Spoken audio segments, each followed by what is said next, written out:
We are talking about the B-movie superhero movie called Assassin's Revenge. This one directed by Richard Driscoll. Now, before we get into this, let me give you an analogy. Imagine, if you will, movies were represented by Lego.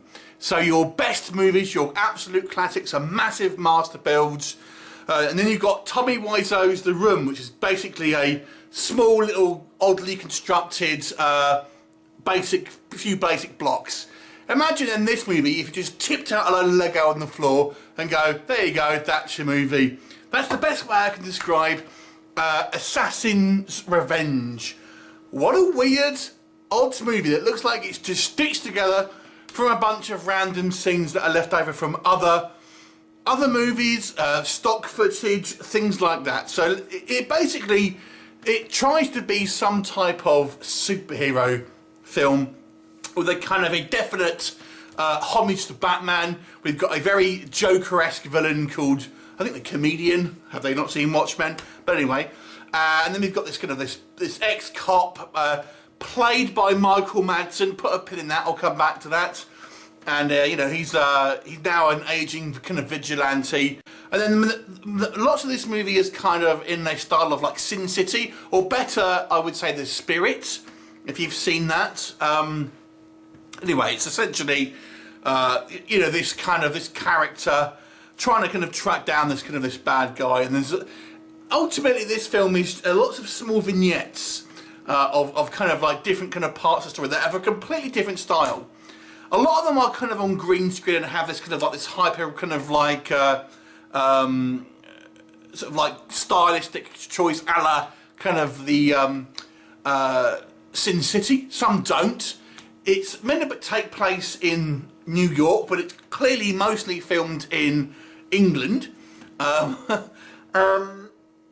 let's just get into a little bit more detail. So yeah, so basically this movie is just kind of this character played by, air quotes, Michael Madsen, except he doesn't play this character. He is in really one scene towards the end and a small little bit of stock footage at the beginning. The other times we see this character, he's either kind of off screen, narrated by another actor, or just kind of a completely different kind of body double and kind of like more distant shots and things like that. So basically they don't have to kind of pay Michael Madsen very much money, because he really is only in kind of like one kind of scene. But do it again with Bai Ling, who plays this kind of like ally of the bad guy. Again, she's just kind of in one scene, but we see a couple of like, you know, just people's feet walking and stuff like that, and it's maybe the same character. So this movie is light on budget, let me tell you. Other names you might recognise, you've got Patrick Bergin, who again is only in kind of one scene, and Eileen Daly, who UK viewers may know. She was in Razorblade Smile, the kind of the vampire movie, when she did a lot of the like cover arts, the kind of like re-releases of old kind of Euro horrors and stuff like that. I forget the label's name, Temptation or something it was called. And yeah, so her scene's probably the most interesting. She's kind of like ultimately playing Elizabeth Bathory, and the bad guy goes to kind of see her, and then she's having this kind of like weird sex things going on with these naked women wandering around, that clearly from a different production completely, because you never actually see them with the actors involved. And she's obviously bathing in blood, as Elizabeth Bathory does. And it's just like lots of different kind of like, I mean, there's music here that's on the YouTube music library. It's like royalty-free music that I've actually seen other YouTubers use their intro music. And then there's kind of like footage which has been kind of digitized and kind of like had visual effects on, the kind of like that looks like it's from other films. It's stock footage of Barack Obama in here.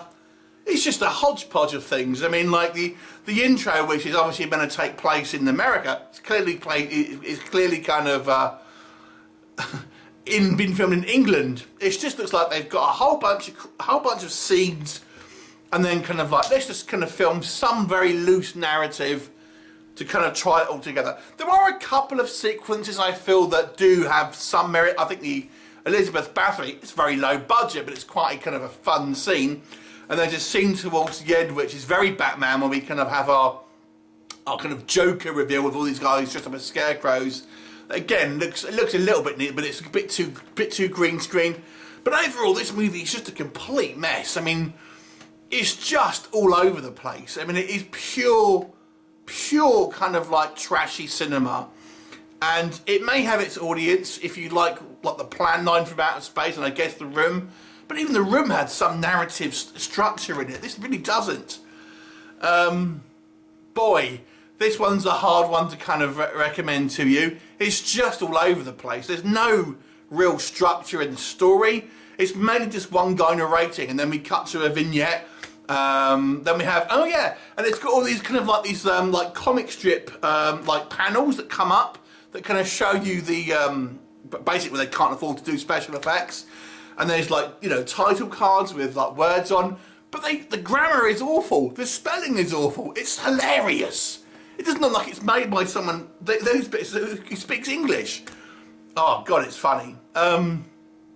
What a weird movie.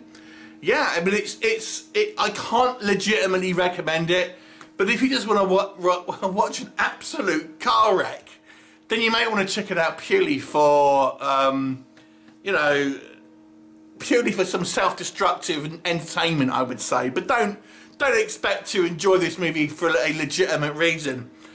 So, I mean, like, realistically, I can't give this a high mark at all. But there is some weird sadomasochistic value to be had here. I'll give it a 3 out of 10. Have you seen it? What did you think of it? Leave me a comment and I'll look forward to seeing you next time. Bye for now.